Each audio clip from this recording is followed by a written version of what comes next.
Hello everyone, welcome, this is Outstar and I'm very happy to introduce you to a brand new project I am participating in. This is Vampire the Masquerade role-playing campaign based on the Vampire the Masquerade 5th edition, so the new book which released just this year. You could say, for those of you who played Bloodlines, this is kind of a post-Bloodlines universe. This project is quite special as there are a few things that come into it. First of all, there are weekly sessions which happen at twitch.tv/EdgeOfTheMasquerade, and then there is a Discord channel on which you guys and everyone who wants to be involved can roleplay along with us, can mingle with our characters, and can actually affect the campaign and the world around us. There's a custom setting, there's a newspaper releasing weekly that gives you a little bit more glimpse into the world of Vampire the Masquerade that we play in, and there's a lovely yet small community that is surrounding this campaign right now, and I would love to invite you guys there. The campaign itself is about thin bloods, or you could say weak vampires. Vampires of generation far away from Cain, who was apparently the original vampire. Vampires who are actually more resembling mortals. So the players themselves are free, freshly made thin bloods, and I am personally playing as a, you could say, main NPC in the story. I am the prince of Alabaster City, Mr. Vincent Lenz. This is the first time I'm role-playing in English and the first time I'm role-playing a male character, so I really hope I did an okay-ish job with that. You guys tell me. My character will appear later on in this video. And the video itself is actually a capture of the first session that happened last Saturday. There's also session 0, which just convened few minutes of the fresh embrace of the Thinbloods. All you should know right now is that 2 of them, the guys, are freshly embraced Thinbloods by a non-sire somewhere in the alley, and there is a 3rd Thinblood embraced somewhere earlier than them that approached them, and she's a female called Cypher. And that's all you need to know by now, and I really hope that you will enjoy this session. And if you do, please feel invited to join us on Discord and roleplay with us. These episodes will happen here weekly, and yeah, well, I would love to hear your opinion about them. Thank you so much, and enjoy. You had woken up in an alley, waken up rather, and you were offered assistance from a mysterious stranger. And after a quick moment of rest, you guys managed to make it to Tommy's safe house in the industrial district. After conversing a little bit, you found out your mysterious stranger's name is Cypher. You guys have never met before, so life goes on. She told you you guys were vampires, or at least there was a possibility. And before we ended, you felt a hunger. So here we are in the warehouse. Very bare bones. There's a fridge, a couple chairs, a sofa, a lone computer, which doesn't seem to be hooked up to any internet of the sorts, and the 3 of you standing in the middle of this gigantic warehouse. What do you guys do? Oh god, fuck. I think there's some sandwiches and drinks in the fridge. Let me just... Like I said, I'm fucking hungry. I'm going for one. Alright, Tommy, but whatever this Cypher has told us doesn't really make sense to me, but... Well, yeah, no, trust me. Vampires, there's no way. Oh. So, Cypher, just to go over this again, you believe, for whatever reason, we have been attacked, we have died, and now we are vampires. Correct. Yeah, pretty much. Okay. I mean, you don't have to believe me. I just want you to be aware that that does sound crazy. It sounds fucking lunatic. It sounds completely psychotic, but I mean, you'll find out soon enough. Go ahead and try to eat your sandwiches and drink your little sodas and see how that goes for you. Tommy opens up the fridge, pulls out a sandwich, and turns to Jeremy. Hey, Jeremy, Turkey or ham and cheese? Ham and cheese, man. Tosses him a ham and cheese, takes a turkey sandwich for himself, and bites in. Jeremy watches him eat it first, almost as like just a way to make sure, before biting into himself. So as you wait, you see that Tommy doesn't really react. He just chews on the sandwich. So are you gonna go ahead and take a bite? Yeah, Jeremy will take a bite and just chew on it. I'm gonna need you to go ahead and roll me a composure plus stamina check. Alright. So, okay.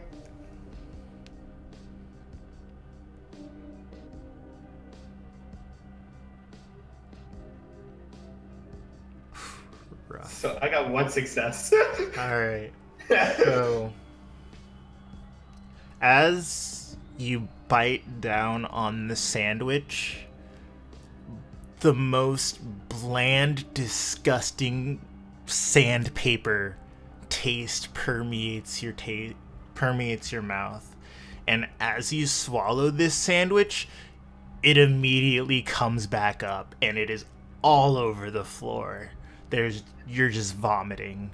Tommy, as you take a bite of your sandwich, you taste absolutely nothing. No ham and turkey, no anything, just nothing. And as you swallow, it hits the bottom. You feel it hit the bottom of your stomach, but you don't feel nourished at all. These sandwiches weren't that old. Oh man, that was rancid. Oh, there was something wrong with that, man. Did you slip something in the sandwich? That was. Go ahead, try another one. Cellophane. Go No, for that it. wasn't okay. That was not okay. Do you believe me now? I mean, that's a tall order, but I mean, I just know the sandwich tasted like shit. Tommy, I mean, we can go get more food. Tommy, are you gonna offer Jeremy a drink to wash it down? Yeah. Pulls out a, major name brand cola and hands it to takes Jeremy. Jeremy takes it, hands it back, goes to the fridge and grabs something else as if he doesn't trust Tommy. Inside the And then fridge, there's there's a couple bottles of alcohol, there's some water, there's some Kool-Aid, a couple brand name sodas.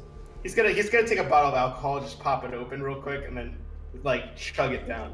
Easy there, kid. Down. Easy. Doing the entire thing? The entire thing. Go ahead and roll me a composure plus stamina check. Here we go. Hopefully this goes better this time. Easy there. Christ, kid. So a little bit better this time. A 2. You get it down and everything feels good, and as you go, you nod in appreciation, and as you go to talk, it literally just comes out and once again all over the floor. You drop to your knees vomiting. What is Cypher? What is I told happening? I told you, I mean, do what you want. You need blood. Blood?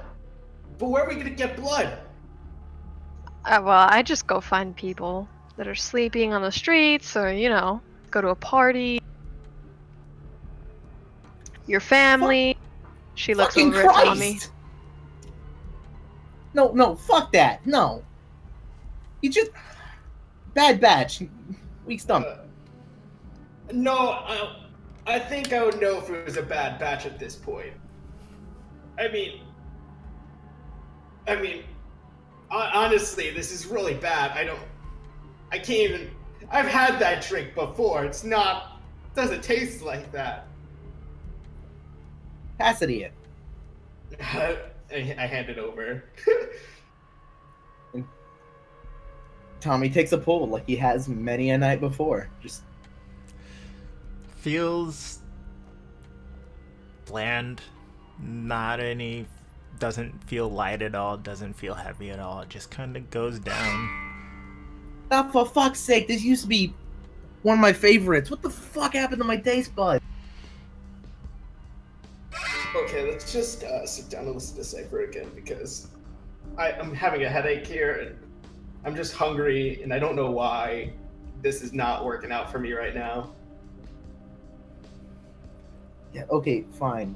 Okay, Cypher. Continue. So, I mean, as I've told you, we just need to go get blood.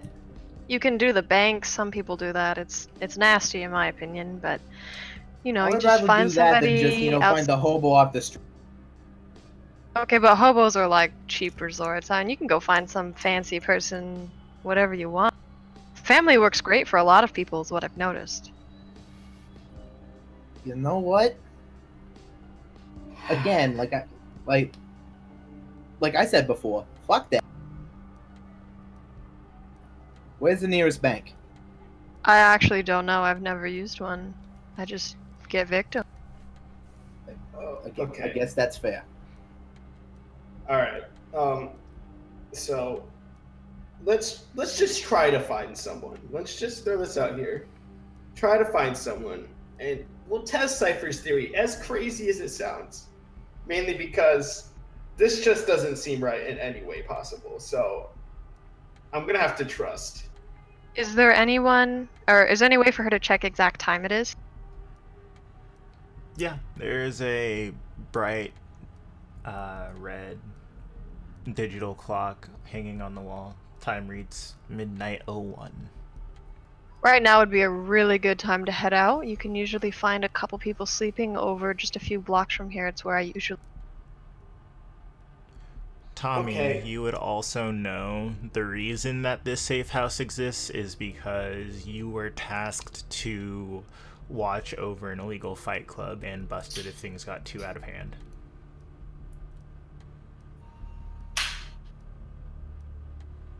Do you want to go with me? I'm following. Just lead the way. I have no words to describe this situation right now. Z, would I know if that fight club is still active? It is definitely active. Or are they going on right now? Generally speaking, they do go on through the night. They normally wrap up around 3 a.m. Alright, look. Okay, guys. I've got a better idea. Instead of, for finding a, passed out person, if we're really as hungry as we say we are, and, blood is what does it, there's a fight club right across the way. There's plenty of people getting broken up. We walk in. If we smell the blood and start, salivating or whatever, then we'll continue with her theory. Alright, sounds good to me. I mean, that works too. Lead the way. You gonna Tommy. take him to the... Oh, sorry. Yes, he does. And he leads them out and across the way to the... You weave through a labyrinth of alleyways, past some warehouses that look like they're stocked full of goods, other warehouses that are completely empty. Other than that, you see some passerbys, but you keep heading towards the most central part of this industrial zone. In the middle of this industrial zone, there is a cage around a octagonal shaped warehouse. And as you approach, there are two guards standing at the gate, and they look at you, and they just kind of ignore you. Since I'm kind of on the streets all the time, would I be familiar with this area and like this operation going on? Very much so. Okay. All right. So then Jeremy would probably lead the way to the group because Tommy looks like a total cop. So Tommy Jeremy is a total cop. So Jeremy would definitely lead the way on this and just like approach the guard and be like, Hey guys, me and my friends have to get in there. I'm sure you see me around here. We don't really need, like, just pat us down, whatever. Just can I get in there? Ah, Jeremy Wells. It's been a long time, man. I see you. I don't really remember you, man. So it's a busy night for me. I'll hook you if you have my number. I'll hook you up later. Just let us through. The guard on the right looks at you and then looks at the girl behind you and then looks at Tommy and he's like, running with the new crew? Something like that. One of them looks like a total cop. I'm aware. But you're just gonna have to trust me on this. Would I really run with a cop? I'm a drug dealer. The two guards lean towards each other and they whisper something and then they come look back and they're like, all right, Wells, we'll hit you up in the morning, get a deal set up, but leave your weapons if you have any. Not that anyone would be stupid enough to bring any. And go ahead and go inside. Yeah, no, Jeremy doesn't have any weapons, so he'll just go straight inside. Yeah, Tommy's gun was taken, so that's all. I've got nothing. So she follows along.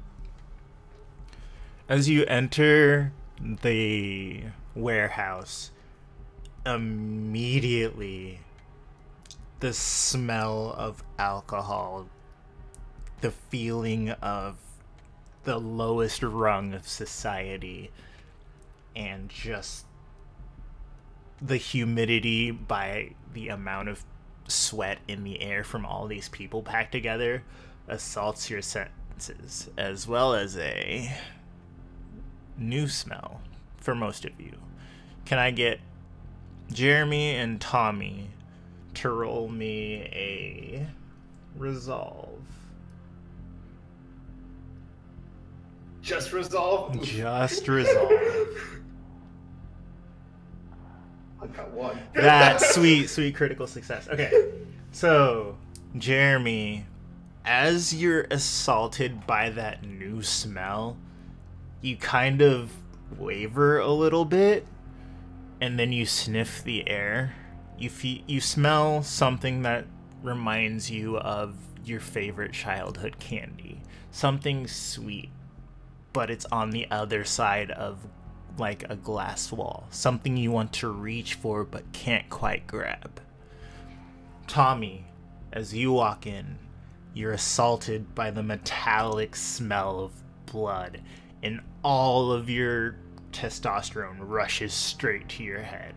Your breathing starts to get ragged. Cypher, can I get a wits plus awareness roll?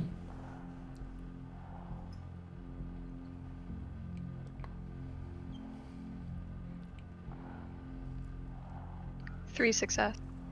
As you walk into the warehouse, you're accustomed to all of this. You keep yourself under wraps, and as you scan, you see Tommy start breathing heavier and heavier, and you see him taking more steps ahead than others. Cypher's gonna grab him by the shoulder, hopefully not get mauled, and try to calm him down. What's going on? Keep your cool, man. What's going on? Yeah. I don't understand this. Yeah, you need to take some deep breaths and just chill. We're gonna take care of it, but you're getting a little out of hand. As Cypher I'm trying. consults Tommy, Jeremy's gonna try to get closer to the smell, even though it's like almost so far away. It's like a craving he can't like resist, so he's just trying to like get closer to where he smells that sweet scent from. Alright. Tommy, can I get a composure roll plus a resolve? And then Jeremy, as you push on deeper and deeper into the crowd, the smell gets more and more pronounced, and it starts hitting you from multiple different directions. However, you don't waver from your original steps. Tommy, under the calming words of Cypher, you begin to calm down just a bit. You still feel that very strong pull towards the metallic smell of the blood, but you're under control enough to not go tearing through this crowd of people. Cypher, Yes. we need to leave. No, you need to eat. You're gonna get worse. No. We need to leave from this place.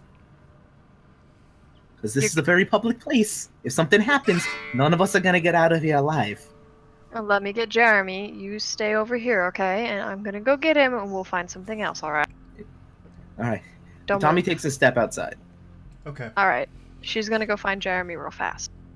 Total cop on the loose. All right. So, Jeremy, you've pushed through.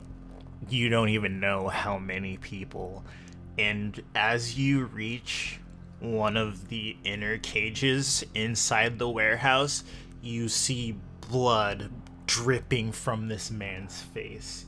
The floor is covered in blood, and people are screaming, "More! More!" And as you approach and put your hand on the cage, go ahead and make me a composure roll real quick. And etiquette.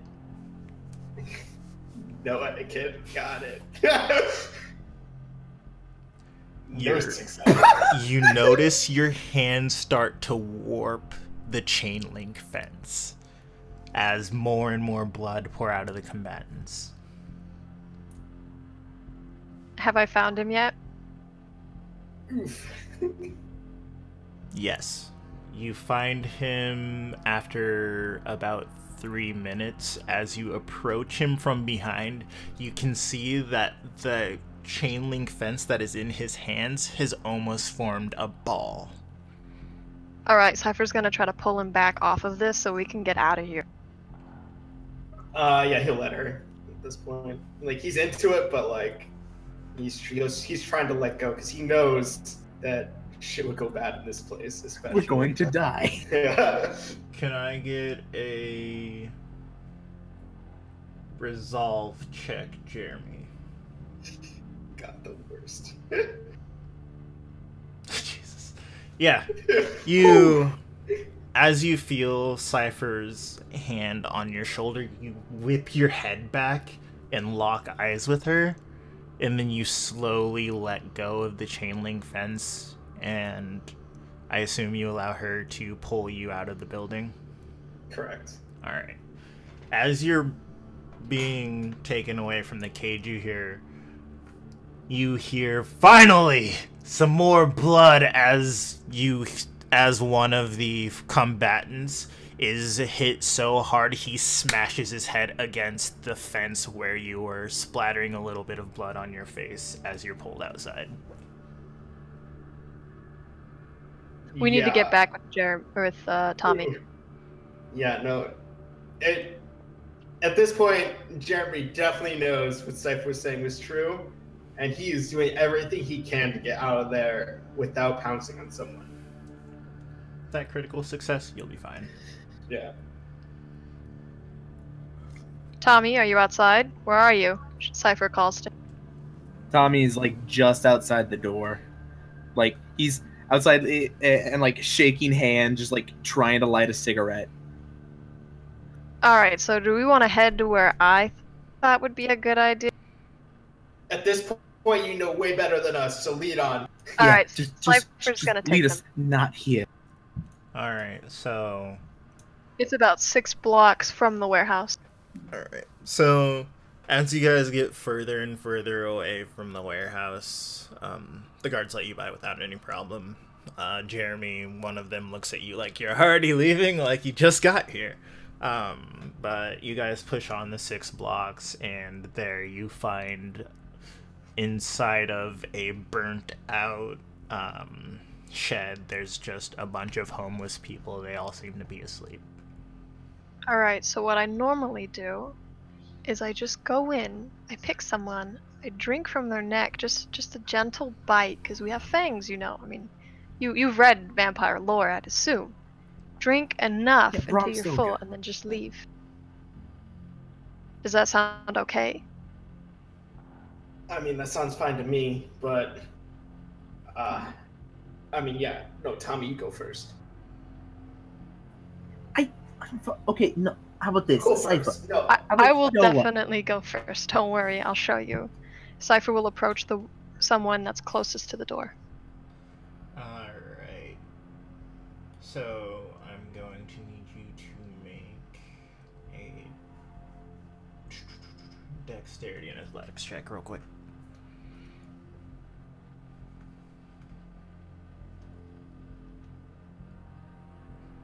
You manage to, as you step over the first couple victims as you're perusing your wares, you feel something against your foot, and as you look down, you see there is a bottle attached to a wire, and you manage to narrowly avoid kicking over the bottle. Sweet Jesus. I guess maybe they found out that I've been here before. She'll go with the first person. Alright. Did anyone follow Cypher in? Jeremy's phone. Okay. Tommy is the last in line. Like, this is not okay with him, but it's something he has to do. Alright, so you see Cypher go ahead and lean into a not middle-aged man, but mid-30s. You know, he's getting up there in his years, and just bite on his neck. After not even 4 seconds later, she lifts her head up, blood dripping from her fangs. So, I mean, this is very real. This is all you do. All right. Do we all drink from the same person? Is that dangerous? I don't know, to be honest. I don't usually hang out with other vampires. But I would assume it's okay as long as you don't pull a ton of blood. All right. Jeremy is gonna, try to basically copy Cypher, approach this guy, and try to bite his neck with no fangs. Baby fangs. Alright, as you lean into copy Cypher's movements, just give me a flat roll on a d10, please. Got it. If you get another one, I swear to God. So, as Thank God. in Cypher, can I get a dexterity check and awareness?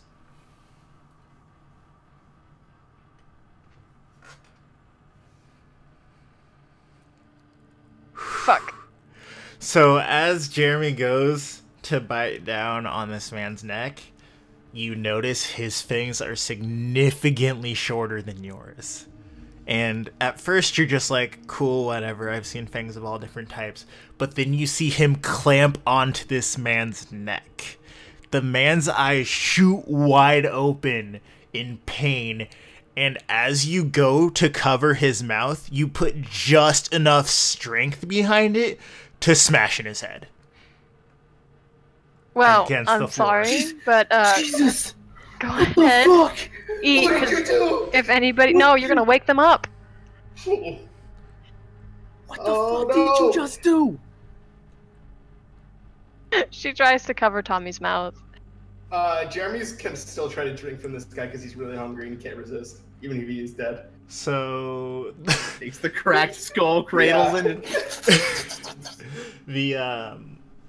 it. you basically scoop up this man's what used to be his head that now looks like a mashed watermelon, and you just kind of bite into it, and you're like, well, this isn't, I'm not really getting anything from this. So you just kind of lift his head above your mouth and begin to squeeze his head as blood drips into your mouth. Like a Capri Oh Sun. God! Just tell me, does it taste real good? It tastes so good. The childhood candy, nothing compared to this. The first time you met Michael barely is better than this. You feel a euphoria as the blood permeates your body. You feel alive just for a moment.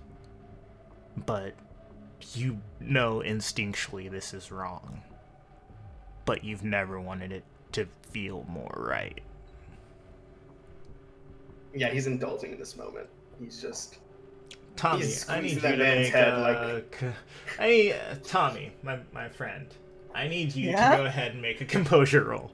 Just straight composure, please. I'm just squeezing his head like a Jesus Christ! So, Tommy, you've seen some shit. You're a private investigator. You've seen blood splatter. You've splattered blood. You've done a number on the undercity of Alabaster, but nothing could prepare you to see someone that is as old as you or graduating from the academy squeezing a dead man's head watermelon and drinking the blood from it. You begin to dry heave, and then you begin to twitch a little bit. And how many people are in here? As you, Cypher, make a quick glance because you know you feel as though Tommy may or may not scream like a little girl. You take a quick glance. There's at least 50 people here. We need to go. Right now. She's gonna shove Tommy out the door. Okay. Jeremy will reluctantly let this man's limp body go. And do I feel hungry anymore? No, you are totally fine. This is the most full you've ever felt in your life. Got it. All right. Oh God. Did we make it out the door? Yeah. Tommy, I'm so sorry, Tom. You lose your fake lunch all over the floor. I'm so sorry. What the fuck? Dude. What the fuck did you just do to him? Jeremy! What the Christ? As Jeremy walks out of the warehouse, there is just blood all over his face running down and disappears into his sweatshirt. His sweatshirt has, like, drip lines of blood soaking through it. He seems to be in a bliss. Yeah, I don't even answer them. I'm just like riding that euphoric wave. It's almost it's related to like the first moment Jeremy really got addicted to drugs. So she's just riding that wave right now. Following it's that first hit, like the horse went straight into the veins. Is that first? Yeah, like the world cannot be more clear to him right now, and he is, 100% behind Cypher and whatever crazy nonsense she had told us. Well, Jeremy, you look fine. She notices that he is quite happy at this moment, but Tommy, on the other hand, is a little fucked up. I'm not fine. Man. Fuck no. What the fuck was that? I mean, okay. I've seen some shit. I've seen bodies on the ground. I've seen murders. I've seen serial rapists. I've seen some bullshit that you kids wouldn't fucking believe, but that was fucked up. Have you ever seen a vampire movie, my friend? Vampires are strong. Vampires are strong, and I'm sorry I fucked up. My hand slipped, and I kind of went a little too strong. Hand slipped? That's not a hand slip. That's a body check into the fucking boards. But if they had woken up, we would have got our shit rocked. Your head would have been up your ass. Trust me, I get that. But... oh, Jesus, that was... Just... You're okay. You're gonna see a lot worse, my friend. Just give me a moment, trust me. Well, Tommy's like freaking out, Jeremy. It just takes a minute to get used to this. He walks up to him and grabs him on the shoulders and like looks him straight in the eye. He's like, dude, this is real. And I can't tell you how amazing that tasted. And it feels wrong. It feels fucked up. It looked fucked up. I'm fucking away. But it was... I can't even put it into words, man. As you finish your sentence, you hear a very light clapping in the distance. As you all turn towards the source of the clapping, there is a woman standing, walking towards you. She has a very particular air about her, a very refined air about her. She stops in front of Cypher and looks her up and down, and then turns to look at Tommy. Kind of brushes the side of his face with the back of her hand. He And like then- recoils immediately. He's like, "What the fuck are you doing?" And then looks at Jeremy. And Jeremy, as you meet her eyes, you can see somewhat of a beast forming in her pupils before it slowly recedes. I see you have metaphorically popped your cherry. Congratulations. There's no fucking congratulations in that. Who Who are the you? fuck are you? I suppose you probably have heard of me. Though, who I am is less important than what you've become. For you are not quite of the living, but not quite of the dead. She reaches into her handbag and pulls out a bag of blood and hands it to Tommy. This will help get rid of the jitters. Though, not very many of us would look kindly on those of you that drink from the bag, but you gotta do what you gotta do. Do you accept the bag from her? Well, yes, because the like hunger is still real, but he's not gonna, like smash somebody up against the wall like they did. He takes it and just like, well, you know what? Some people would look too favorably on smashing somebody's head into a wall and then drinking out of it either, so I'll take the fucking bag. Thank you very much. As you uncap the bag and drain it, you understand what Jeremy was talking about. Your body feels as though you were 20 years younger. You revel in what this tastes like. It reminds you of the happiness you had when your daughter was born, when you got married. It reminds you of the way that your father used to look at your mother. It reminds you of your best friend. All the good feelings you've ever felt almost are paled by this sudden rush of unadulterated passion and fullness. You feel more complete than you ever did before tonight. Which may or may not, which triggers the image of your wife in your head. He's a little disturbed by this. Like as good as it feels, there's like that little bit in the back of his mind that like, oh, this isn't natural. As you all watch Tommy drain the bag, the woman's presence seems to draw your attention back to her. And Tommy, as you finish draining the bag, you find yourself looking to her as well. I suppose a proper introduction is to be made now.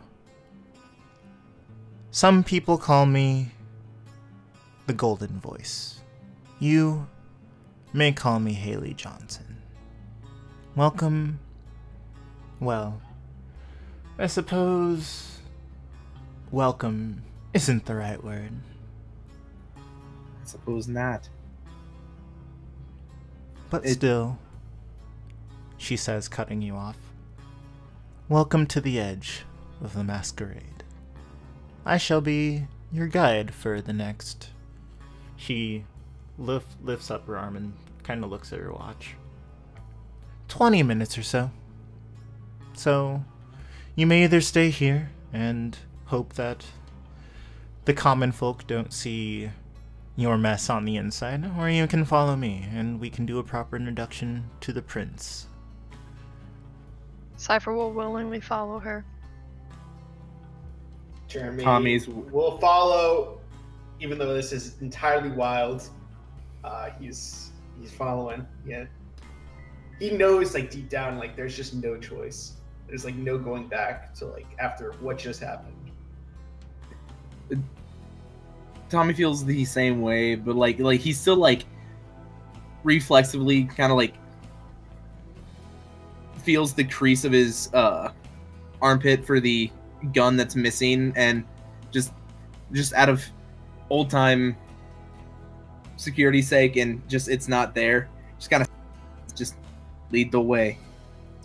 So Miss Johnson leads you away from the center of the industrial section and takes you over to where there is a car waiting.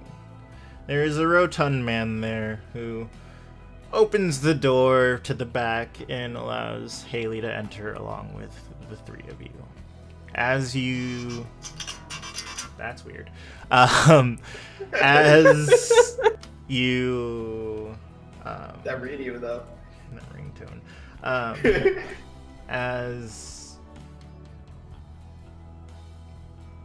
As you all enter, the door closes behind you. The man gets in the front and begins to drive. You're not quite sure where you're going, and Haley just seems to be relaxing. Her head is resting on the back of one of the many seats in the back of this limousine, and she's just kind of at peace, it seems. Jeremy's gonna lead forward a bit and be like, Miss Haley, should I clean up for this so-called prince? I don't look very presentable right now. Haley looks at you. Her green eyes seem to get deeper and deeper, and you find yourself falling into them before she breaks her gaze away from you. Oof. I suppose we should stop somewhere and make you all a bit more presentable, excluding the police gentleman, of course. I feel like the prince may enjoy your trench coat, she says, kind of unsure of herself. And Jeremy will just nod and kind of lean back in the seat and just kind of look outside the window, trying to get his mind off of things. Cypher looks at her up close. Yeah, it's been a big information dump for Jeremy, so Cypher looks down at herself and doesn't think her clothes are that bad, but she's not going to argue with somebody who knows a lot more than her. The vehicle presses on into the city. You see a lot of memorable things from your life. You pass by the campus of ACU, Alabaster Central University, and the Alabaster's police department. There are a couple alleys, Jeremy, that you're kind of like, oh, that's where little Frankie got stabbed last week. Good times. And then... Yeah, no, great times. A couple of side streets, like, oh, hey, triple homicide. And then you stop in front of a clothing store, and the door opens. Haley just kind of nods and motions you out the door. And you're standing in front of a very closed shop.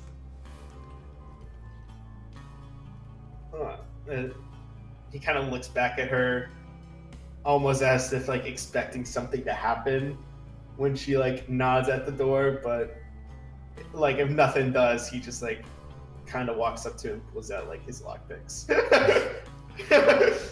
All right, I'm gonna need you to make a...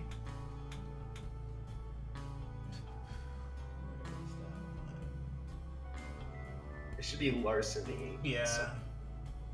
Dexterity and larceny. Larceny. Okay.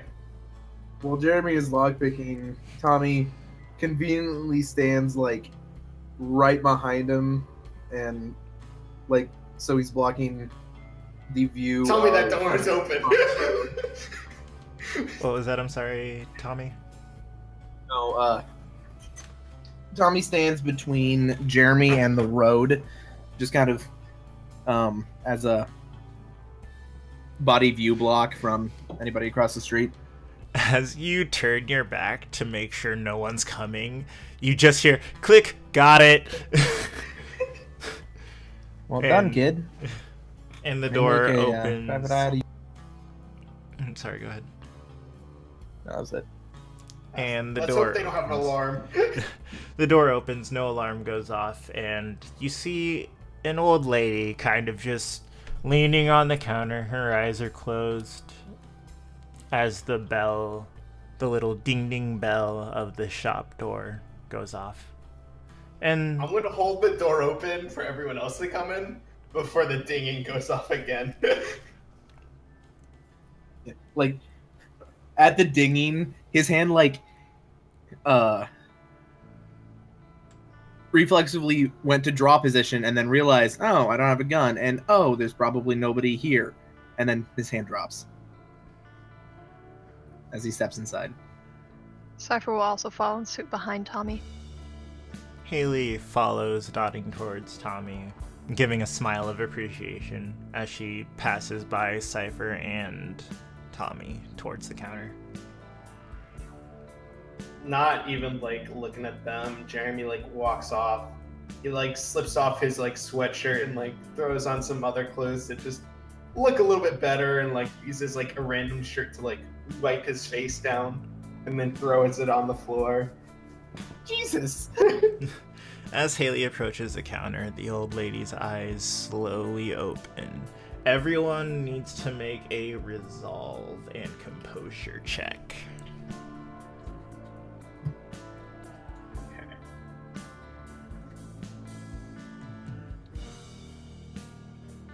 Hey, 4 successes, nice. So, Cypher and Jeremy. As her eyes open, you instantly feel like you're hunted. You take 2 steps back away from her, and you just have this instinctual gut feeling of fear towards her. You may even let out a small little growl in retaliation to just her presence. Tommy, as you look at her, you're like, I thought the police chief was bad. Oh, like, you don't feel as much pressure from her as you see Cypher and Jeremy take a step back. Jeremy even bends down to pick up the shirt and folds it nicely, even though there's blood on it, and sets it back on the table. And to her, to you, she's like your grandmother. There's a pressure. He's gotten the glare before. Yes, very much reminds you of your grandmother, but you don't back down. Grandma Gunn, no. Haley leans forward and she's just like, Grandmare, please leave the pups alone. They're new. The old lady looks over at Haley. And I see their blood isn't as thick as ours. Haley And that's chuckles. what? Haley chuckles as you say that's supposed to mean what? It just means you're not exactly vampire material, some would say. Oh, good. I would assume that when my teeth didn't pierce someone's neck, but hey. And you just clamped on blowfish style. Yeah. Listen, I was desperate, alright? You're like a sucker fish. Look. Without the suck. Ugh, I'll get you some plastic fangs for Christmas. I really appreciate it. The old lady chuckles at your banter and walks around the counter. She pulls her hair back in a bun. It looks at Cypher and then looks at Haley. what do you want me to do with this one? She says, looking at your clothing as if you're just another hobo. Oh. Just Cypher feels totally embarrassed. Just give her a once around for the prince. She Let's give her the old one too. The old lady slowly makes her way over to you and holds out a hand. Do you take it? Yes, terrifiedly. Do you trust me? So, No. as you touch the hand of the old lady, you can tell her pulse isn't beating, which doesn't really faze you at all. You know most vampires don't have beating hearts. She kind of leads you into the back. And then in the back there's just clothing. That is what you tried to avoid wearing in college. It's the suit pants or really nice, elegant, form-fitting dresses, things like that. The thing she couldn't afford.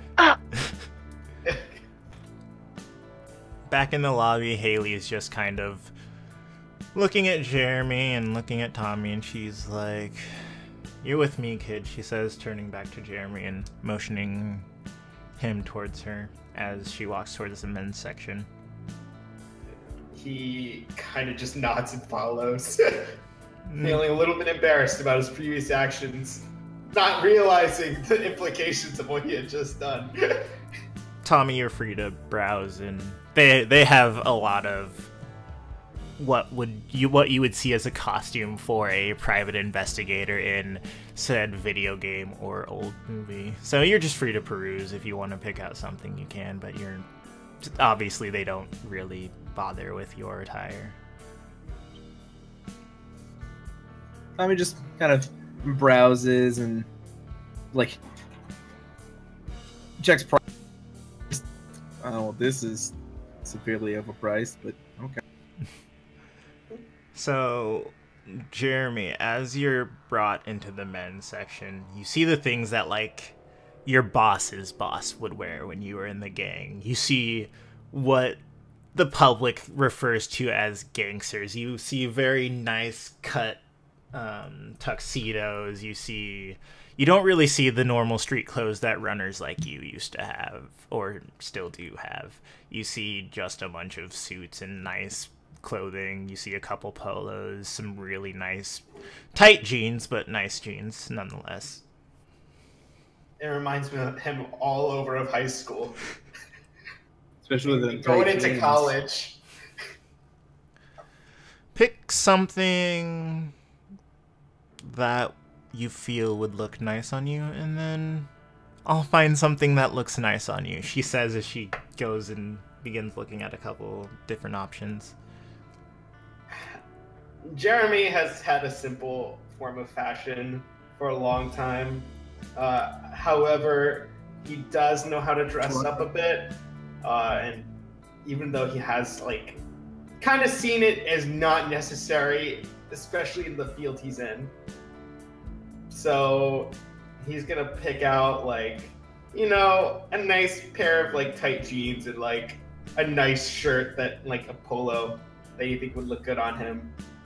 But it's been a long time since he did anything with fashion. Cypher's completely overwhelmed. She had a lack of, general figures, but especially female figures in her life, so she just kind of stares and then opts for whatever she had assumed she'd see a celebrity in, which would be a form-fitting dress and a decent pair of shoes. Any color in particular? Red. God damn it. I was gonna say, if you say a little red dress, I swear to God. Alright, so it takes you guys what feels like forever, especially for you, Jeremy. You're like, these clothes look nice, and you pick out what you think's nice, and Haley gives you the most disgusted look. She's just like... When she does that, he just drops the clothes on the floor. He's like, "All right, I'll find something else. I'll find something else." And Jeremy, just the most. Just, oh god, please don't.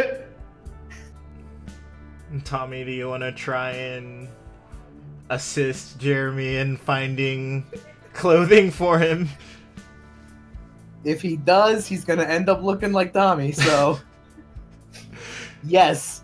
Yes, he does. So this I've always goes... wanted to look like a cop.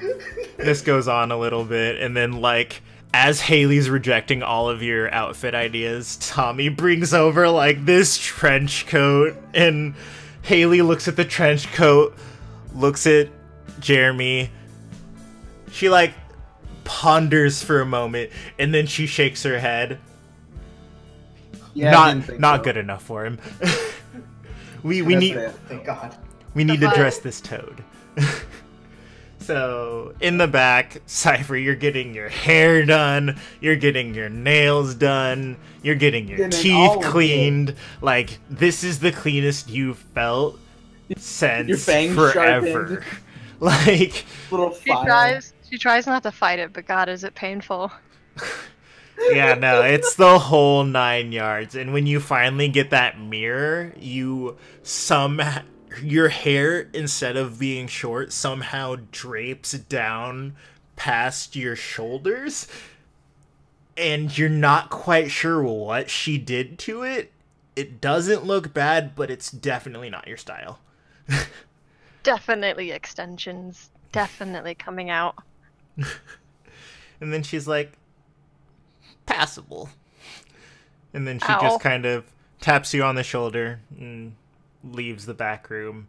Jeremy, you're currently getting your hair combed out. You're getting it washed and everything. You're getting a little bit of makeup to make it look like you're not starving yourself every day. Haley eventually settles on a pair of tight jeans and just a simple black polo. She's like, this is the best I can do with the time we got. I have to get back on schedule. And she tosses a coin to the old lady. The old lady looks at it and slips it under into the drawer and then goes back to leaning against the counter with her eyes closed. Cypher will rejoin the group. Jeremy has never felt so violated and so, like, run down. Like his ego has been shattered multiple times. Tommy just claps him on the shoulder. I thought I did. Like, claps him on the shoulder. Looking good, kid. I don't want to hear that from you. As you say that, Cypher returns, except it looks nothing like Cypher. She's Jeremy does a wearing double take. a form-fitting red dress. Her hair's longer than it looked when she went back there. It's tied back in a ponytail that is draped over her right shoulder. She looks very stiff. Who even And are uncomfortable. you? Oh. Very, very uncomfortable. Well, let's not keep the prince waiting, Haley says, spinning on her heels and walking out the door. Tommy follows. As Jeremy follows them, he's gonna lean into Cypher and be like, so what's this talk about a prince? Is there royalty? You know, I actually don't know. I might have been a vampire for a while, but I've been hyped a lot. Cypher, when was the last time you wore heels? Oh. Never? So you, like, go to follow, and you forget that they gave you heels, so you, like, step, and then you start falling back as Jeremy reaches out and catches you. You look down, and one of your heels is just broken off. As you just hear Graham at the counter. Well... And she approaches you with a pair of barefoot. flats. Yes. She'll take the flats, but still go barefoot. It's safer. You all manage to make it to the car in one piece, and it starts up again, and before long you find yourself in the center of Alabaster. There is I a feel super uncomfortable. very bright ivory tower standing in front of you. You all know this as the Ivory Tower. Jeremy avoids this place like the plague. Tommy's been to the White Tower like once or twice, but She's seen pictures.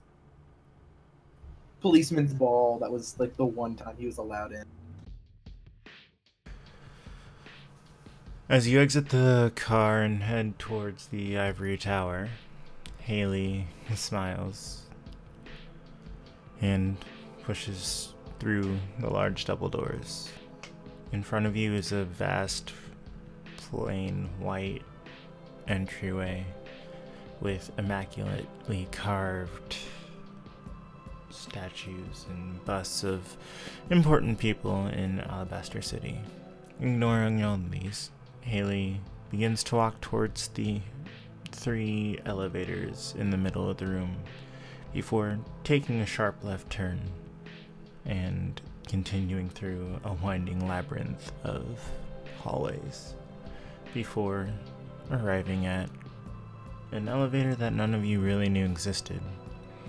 Standing by that elevator is a man. He is about 30 years old. Upon approaching, Haley smiles. Martin, I didn't expect to see you here. I thought you'd already be up there with the prince. Martin turns towards Haley, putting his phone down for a moment. The dark circles under his eyes seem to become more heavy in the shadows of the hallway. Yeah. It's been a rough day. But I'm here. Hopefully, all of us will be here, he says with a deep sigh. Haley rolls her eyes before the elevator hits the bottom. You don't really think he'll be here, do you? There's silence as they both look at each other. Knowing him, as he'll the probably elevator reaches the top, there's a very pleasant ding, top floor. And the doors open, and there's another hallway. There's so many hallways. And Haley and Martin just kind of auto path through it. You think they take a right at one point, but you're not really sure. Before they arrive in front of a door, and Haley lightly reaches up and knocks on the door 3 times. We're here. Can we come in? Just a second. There's a silence following the voice from the other side.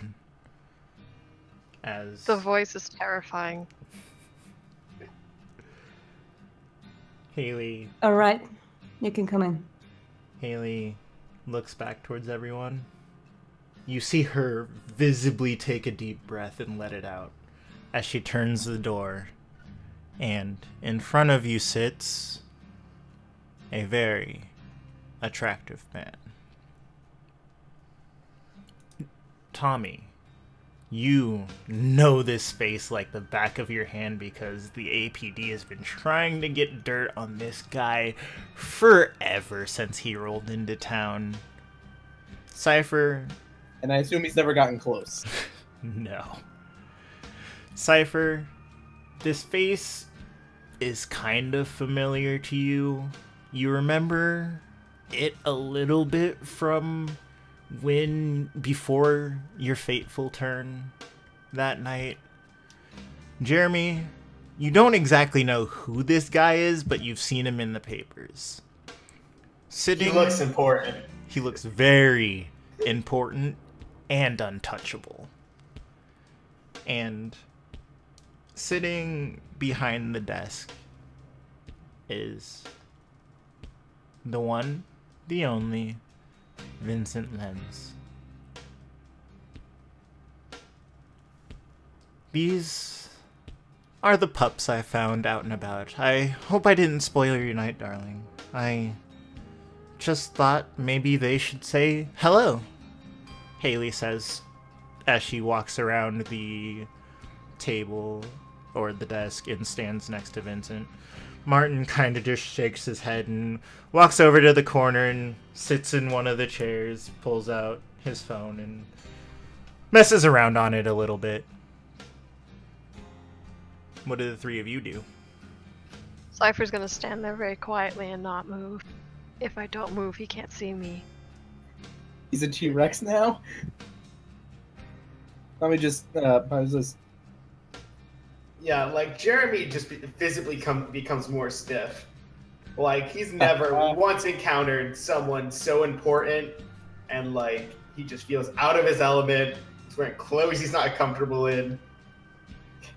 Right, he is just stiff. Yeah. Tommy just kind of says, Vincent Lenz. Nice to finally make your acquaintance. My name is Thomas Gunn, and these are my associates, Cypher and Jeremy. She glares over at him.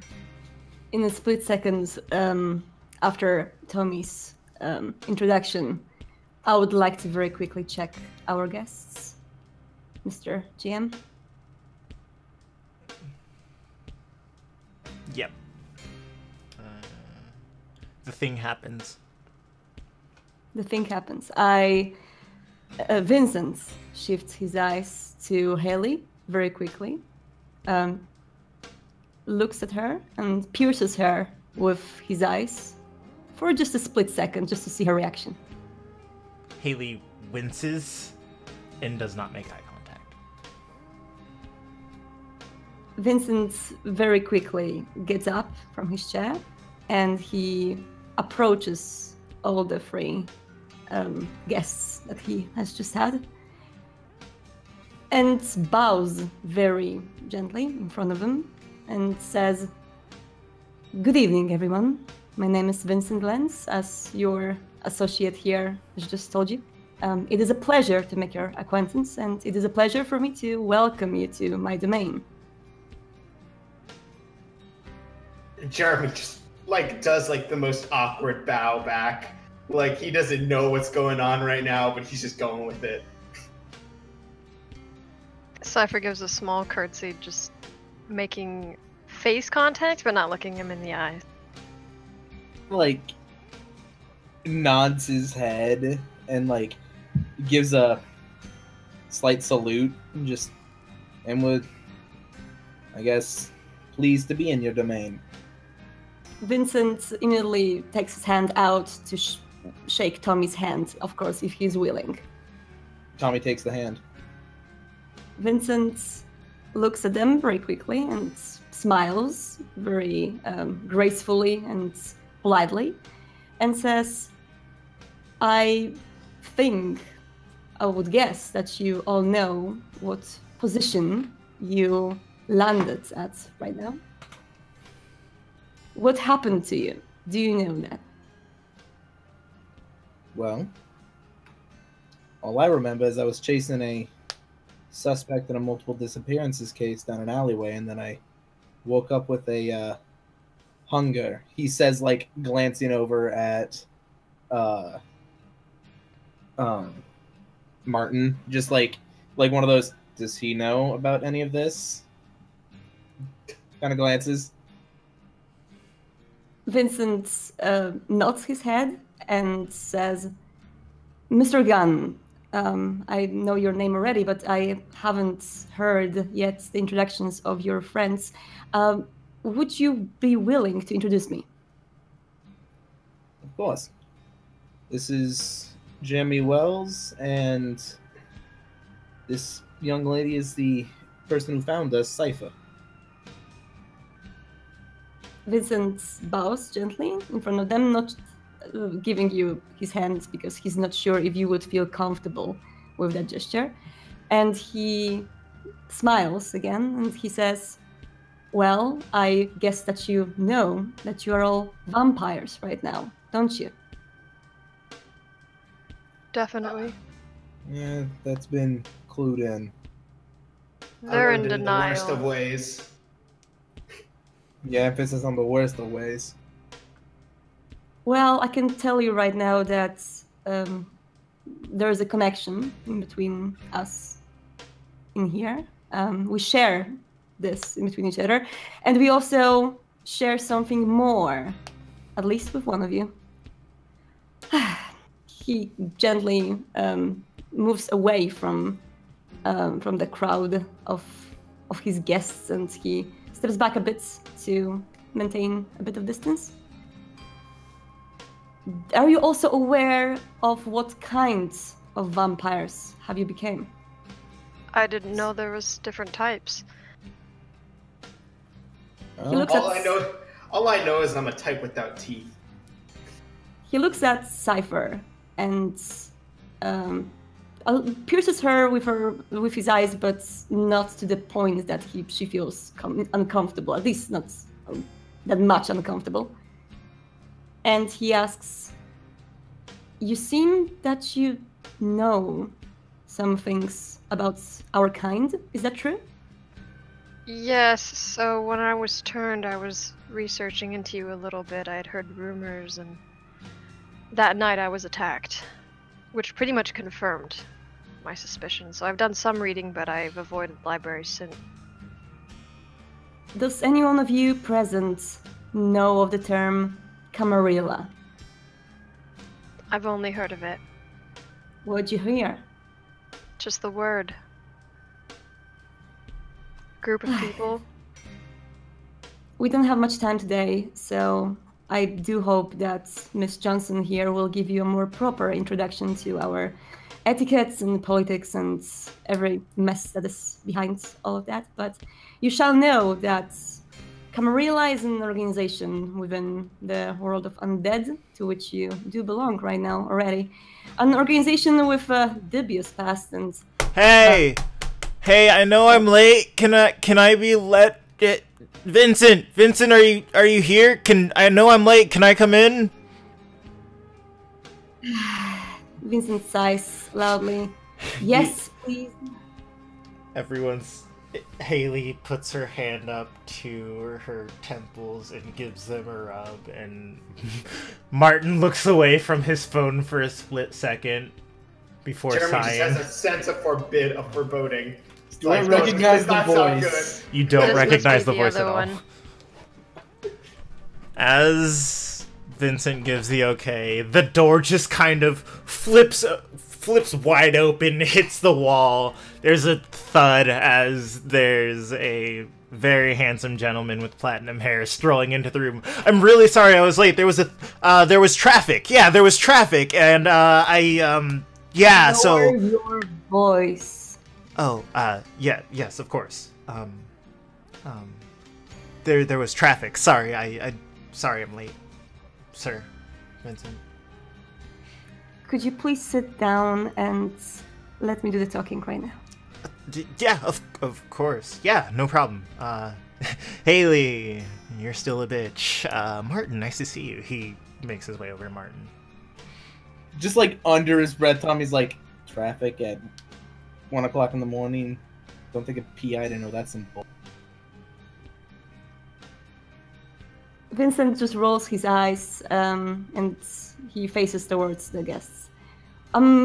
Excuse me for this interruption.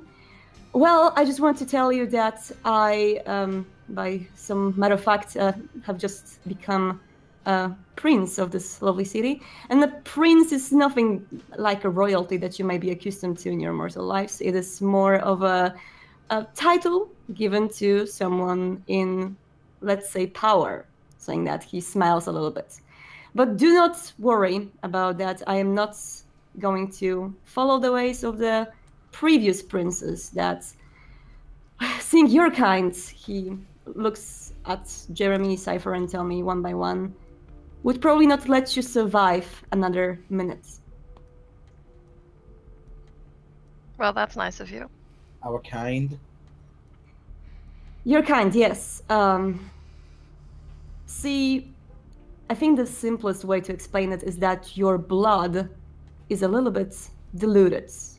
You are not the vampires of full power, you see. You are called Thin Bloods in our society, and Thin Bloods as a sign of Gehenna, or the end of the world, as some tend to call it and tend to believe in it, were eliminated by people that were there before me, that sit there before me. I am not going to treat you like that. I am not going to treat you as anything less than vampires, but please do remember that I am not the only person in the city, and you may receive different treatment from other people in here. So what you're saying is outside of this place, you can't protect us. I will do my best to do so. Right now, you are all under my protection, and because of your affliction, but also because of my, and now he smiles a little bit and pierces you all with his sight, personal connection to you, I promise you my protection. So vampires face racism, is what you're saying. He Saying what it smiles sounds like. and nods, saying, well, it is one way to call it, and Is it I do racism or believe class- that... Again, Mr. Gunn? I apologize for interrupting, but is it more racism or classism? Just to try and understand the society of this. Well, whatever it is way more deadly than classism and racism in the current mortal society is. So you shall be aware of your states of your blood, let's say. I would like to take a moment and speak to Miss Johnson in private, if that's possible. Your house, your rules. Martin just kind of stands up and opens the door and waits for everyone to pass. The platinum-haired man kind of rushes over to Vincent. He's like, I'm really sorry. I'll be better next time. I'll be on time next time. Vincent absolutely ignores him. Is He this- doesn't even give him a sight. Right, Vinny boy. Okay. And he just kind of makes his way out the door. Cypher follows after this strange person. Yeah, Jeremy will also follow, but he'll like give another bow towards Vincent. He's like, at least thanks for explaining. I shall I feel- explain more next time. And he just nods and like follows. Tommy's the last to leave. Just kind of looks everyone in the room over just once and locks eyes with Vincent. Just kind of nods and and turns and leaves. Vincent, as Tommy turns to leave, you notice a small bat clinging to his back as he exits the door. The bat then takes off out the nearest open window. Is that normal? Do we all get that? Vincent doesn't say anything. Doesn't show that he noticed anything. Jeremy just leaves. Martin nods to Vincent before closing the door. Is Martin on our side Yes. of the door? Yes.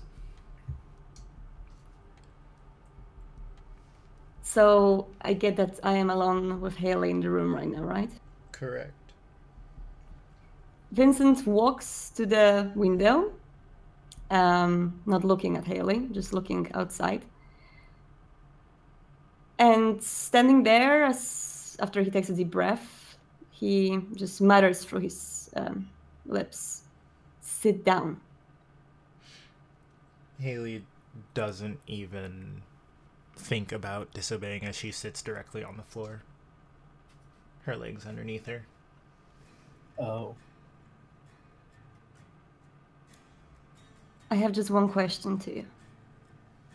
Why? I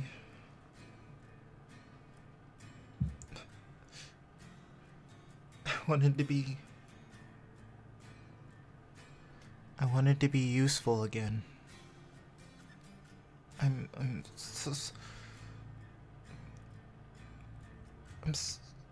sorry. I thought I could. Shh.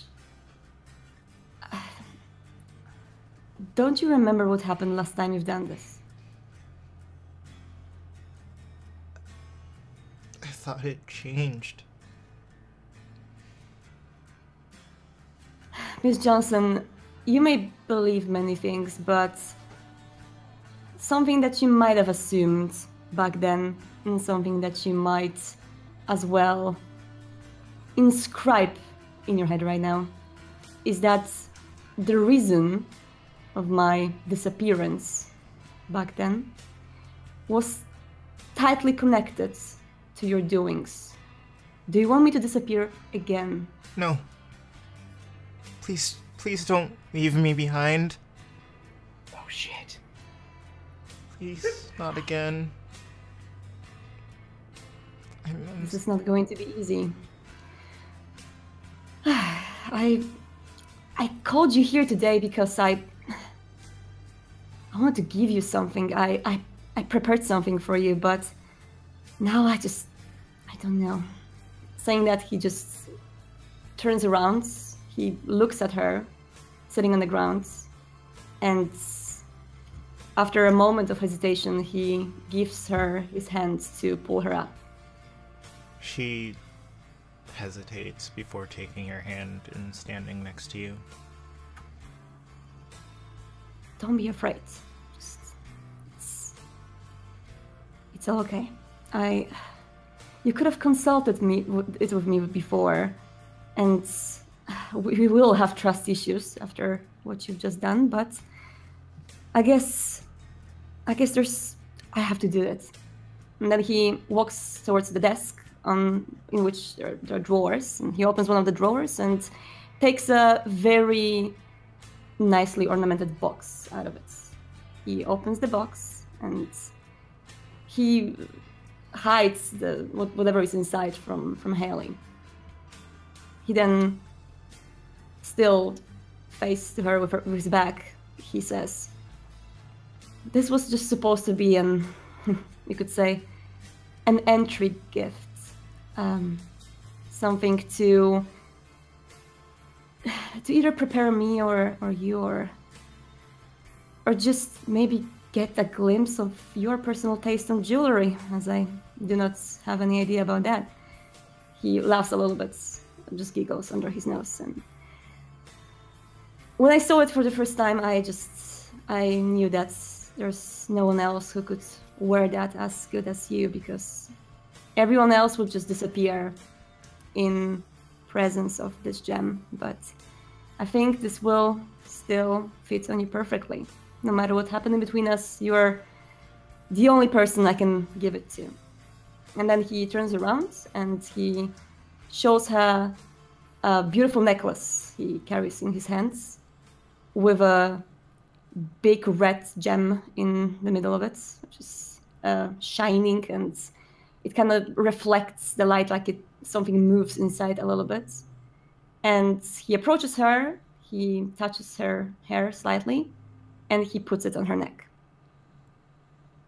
After you hang it around her neck, Haley's hand instinctually, hands both grasp it. She's shaking a little bit.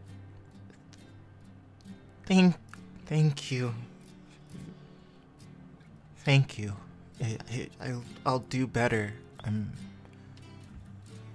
Is there anything I can do for you? Vincent smiles a little bit as she says that, but his eyes remain very sad and he doesn't really want to maintain eye contact with her. As I said, it was supposed to be an entry gift.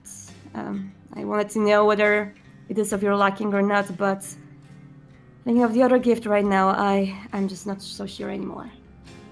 I'm not sure if I can trust you anymore.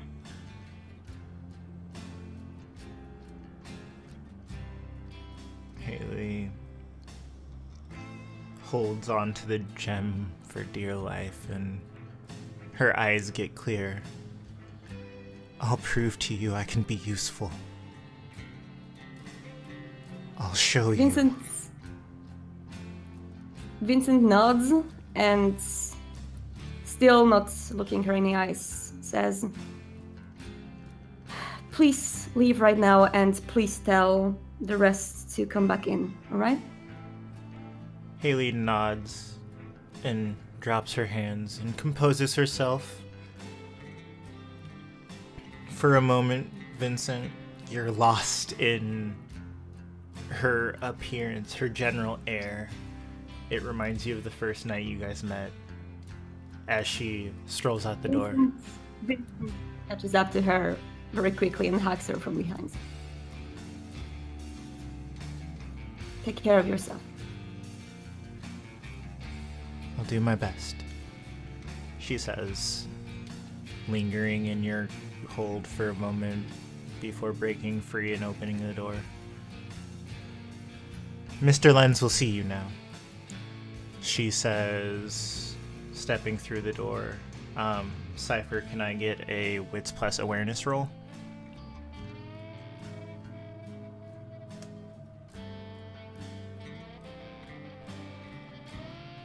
No success. Got it. You don't notice as she just passes by you. Martin kind of peers in.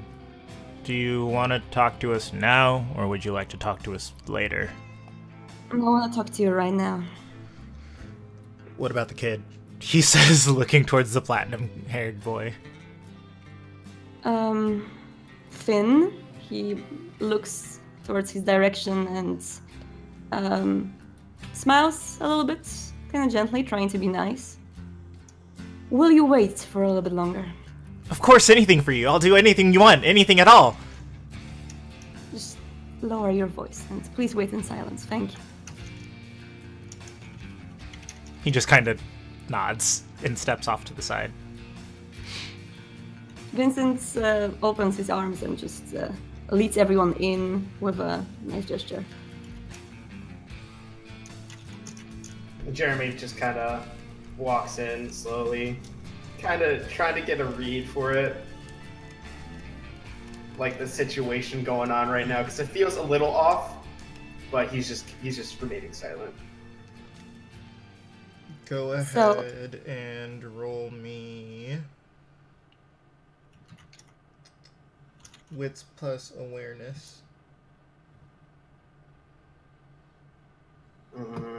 Actually, Wits and etiquette, not etiquette, insight, my bad. An insight? Yep. Okay. No successes.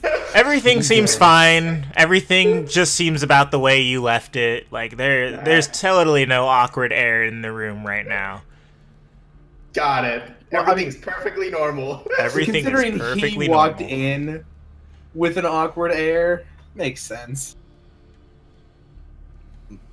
He just thinks it's him. He's just like, it's just me. I feel a little weird being here. Throughout the interlude, Tommy had just been kind of not really like sizing up the platinum-haired guy, but just passively observing, making the mental notes, and the whole like a cop never shuts off this type deal. And as he steps in, does he notice the necklace around her neck, or would it be impossible to not notice? She passes between you and Cypher, and she's very quick to get out of the way and down the hall. Okay, so she would just pass and he wouldn't have noticed that. Yeah. Okay. All right, are they all in? Yeah. Tommy's the last one to walk in. All right, so Vincent faces towards you and starts to kind of spray this aura of positivity and welcomeness and trying to be a good host. He smiles at you very politely and is seemingly very happy to see you back. So, now we shall proceed to less theory and more practice, I shall say. Usually, men in my position, a prince of the Camarilla, as one of our clans called Ventru would do, you will probably meet some people of that particular clan, and you will be able to distinguish them from the others, people who try to give you orders, people who try to steer you towards doing something for them. Well, you're lucky tonight, my friends, because I am not one of them, and I'm not going to give you orders on what you need to do. Instead, I would like to know more about you, about your personal ambitions. You have just been turned, I assume. You are fresh-born undeads, you could say. And you must all have some personal goals and ambitions to still fulfill, don't you? I mean, I for one know that I've got a certain bone to pick. What kind of bone? If I may ask, of course. The guy was chasing down that alley. It's been the main suspect in several disappearances that I've been investigating. I'm a private eye, by the way. I can tell. He says that by looking at your attire. Martin lets out a snicker. He has a very cop look around him. Just ex-cop. You look like a cop. In any case, the main goal at the moment is to find the bastard who's been making these young people disappear. That's the great ambition, as you put it. Do you believe that man is the one who made you land in your current situation? Well, considering I chased him down the alley and woke up with, like this, it's a fairly reasonable guess, and it would explain how these girls just disappeared to never show up again, and there was no actual traces left other than what I assume he wanted to leave. Thank you so much for sharing this with me, Mr. Gunn. And to that, Vincent turns towards Jeremy, and he looks at him up and down, very slightly. So Jeremy might get a feeling that he's checking him out, but also I get a feeling that it's not entirely happening. He's not sure, but yes, he pierces him a little bit, or all of his posture with his side very quickly, and then he asks, "And you, Mr. Wells, I assume?" Jeremy, can I get a quick resolve real quick? Not gonna be good. Yeah, composure. Resolving composure. Okay, so then I need 2 more. You managed to not turn your back to him. Alright. So he kind of feels like a pressure from the way he's like looking at him, and in this moment, like, Jeremy feels a little jealous of like the position he's been put in, when standing like someone like so entitled and like lucky to be like in charge in his view. So Vincent very quickly makes sure, because he sees how tense Jeremy is, he quickly makes sure to use his presence ability, the one that I have for free, to kind of get this aura of, let's say, attractiveness, and just to make him feel a little bit more relaxed. And he says out loud, "You seem a bit tense. Please, you can relax in my presence." Oof, okay. So Jeremy like relaxes a bit. Jeremy, you are 180% relaxed by his words. Cue the Barry White. Yeah. So he kind of like looks at him, and he feels like something radiating from him that just gives him a sense of like comfort and like that he could really open up to this guy for some reason, like this guy you never met. And he's like, honestly, I just want to make a place here for myself. I know that sounds weird, but I know that sounds strange, but I've always been at the bottom of the barrel in my kind of life, so maybe I can make a place for myself in this society. I don't know. Vincent smiles at him and he nods with understanding posture, let's say, or facial expression. You feel that he knows what you're talking about. And Vincent says then, well, you may believe me or not, Mr. Wells, but I've been in your position once and I know exactly what you're talking about. So what you said makes perfect sense. Thanks. What about you? Mr. Lenz. What about you, Miss Maloy? Well, I was a researcher and now I'm not quite sure. I suppose I'll just keep reading into vampires. So I guess I could assume that you seek more knowledge. Most definitely. Well, we are in possession of that. He says that and he laughs a little bit, if not mischievously. But, well, as for now, I do have one, you could call it a request, but bear in mind that I am not the one that wants to give you orders. I want you to act of your own personal beliefs and do things that you perceive is right for you. You might believe that because of my position of power, what you do for me shall be good for you, but I don't want to put you in this position, no. What I want you to do is, and now he gestures towards Mr. Gunn, and he shows him with his hand to the others like he's someone new in the room. I want you to help this gentleman in his task. I do believe that finding whoever turned you, Mr. Gunn, is a matter of utmost importance. Alabaster City has seen a lot of crime recently, a lot of unnecessary crime, a lot of waste of potential of both kindred and kind, how we call the vampires and humans. I do not want more of these unnecessary deaths to happen in here. Does that sound good?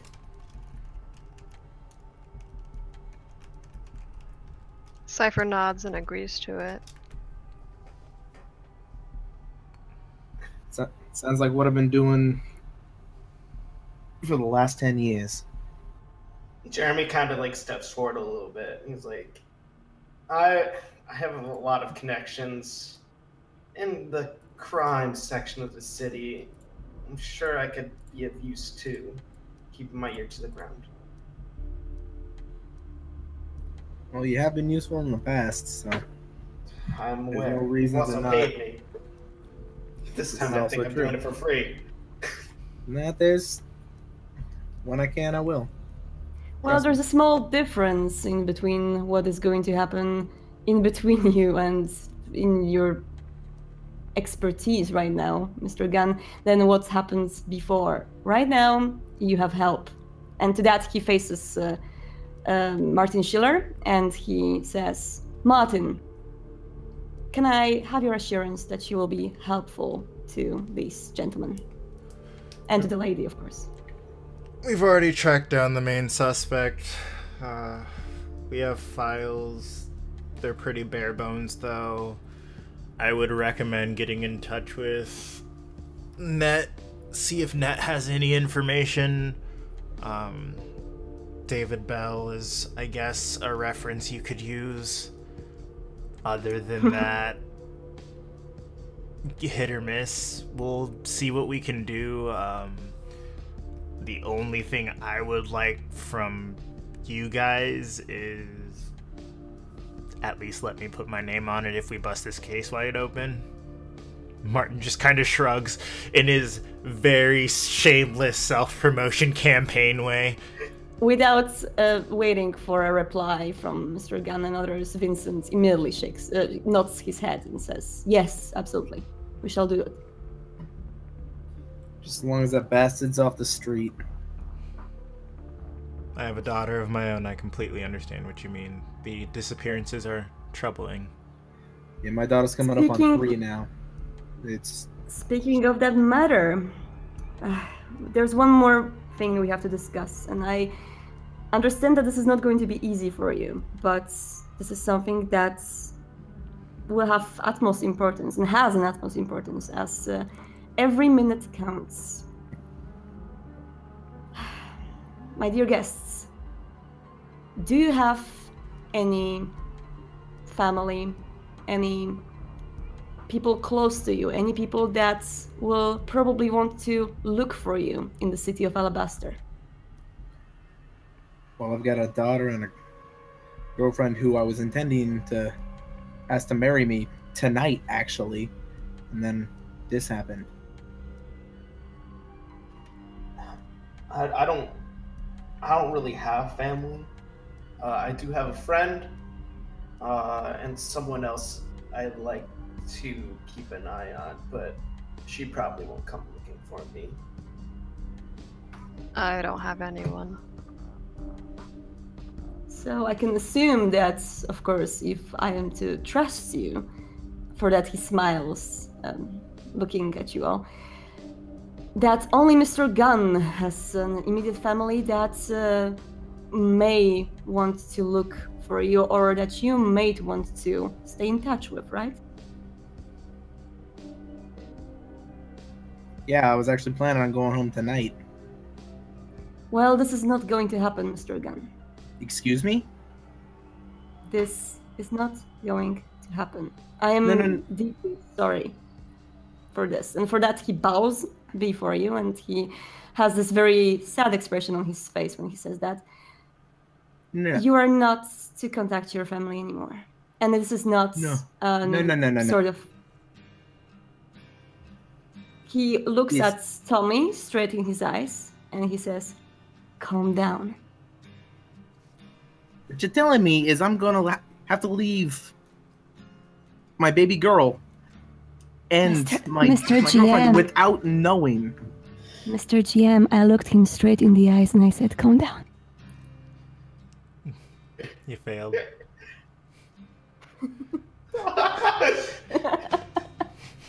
That awkward moment when you fail. All right. Martin just kind of clears his throat. 3 bodies were found in the industrial section. APD has identified 1, Thomas Gunn. No. Jeremy Wells. No, And I'm right 1, fucking here. No, Cypher I'm Maloy. doing this. Tommy? Mr. Gunn, listen to me right now. Listen to you This what? is not This a is bullshit. Mr. Gunn, this is not a punishment for you. This is to keep them safe. Do you understand?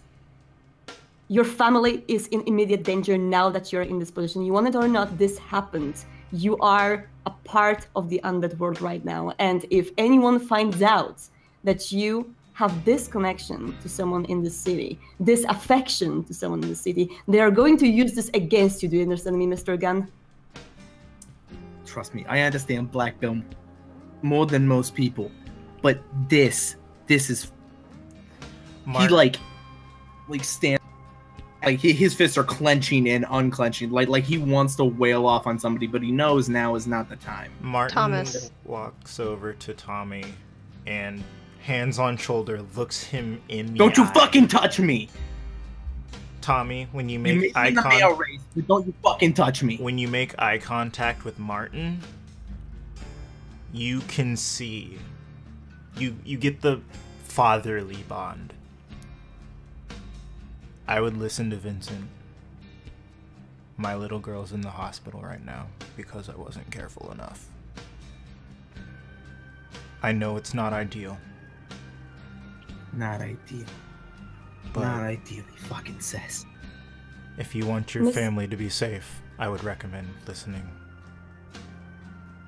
He kind of God damn it! Martin just kind of looks at Vincent. I'm going to dismiss myself for the night. And he walks out the door. Before he can actually get out, Jeremy's gonna say something real quick. He's gonna be like, raise his hand. He's like, can you hold for a second? Martin looks I know you want basically us to be dead, which is fine. I couldn't really care less. However, if my contacts think I'm dead, they won't talk to me. I understand no one's gonna come looking for me. I'm just a shitty drug dealer. Honestly. Martin just kind of looks over his shoulder. Dusty Hands already knows your situation. You're fine. And he just continues out the door. He pauses for a second there, and he's like, okay, sure. See, this can't be happening. This can't be fucking happening. Vincent walks towards Mr. Gunn, and he puts a piece of paper with some thing that Tommy for sure doesn't want to read right now inscribed on it, and puts a pen in front of him as well. And he says, "Mr. Gunn, I will need your decision. The Lenz Foundation, which I lead, has properties in different states, in different cities far away from here. We are in power to relocate your family come this evening and lead them to a safe place far away from you and far away from people who might be a threat to them. By agreeing to this contract, you also agree to the fact that you will never contact them again. But if we keep this contract in between us, we can promise you that we will notify you monthly of the current situation of your family. If you want to know how your kid grows, Mr. Gunn, if you want to know what university your kid will finish one day, if you want to know what color of hair your wife has right now, we will provide you this information for the sole promise of never contacting them again." Vincent's words begin to calm down your rage. They feel very convincing and very rational. And, like, Tommy knows that it's rational, but like right now he's being told he can't see his little girl again. So I mean, like I know, like it's like he is calming down. I'm just saying, like he understands that it is rational, and he's going through it and just makes sense. But you gotta be fucking kidding me. You gotta be fucking kidding me. This isn't right. Every minute we're waiting right now, Mr. Gunn, is another minute of danger your family is in. My life for theirs, huh? Yeah. It's a deal. And that's where we'll end sign it. in blood. Last words were, it's a deal.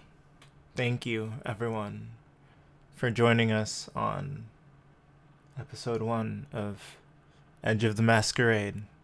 We appreciate you all being here. Have a very safe rest of your day, and have a very safe rest of your night.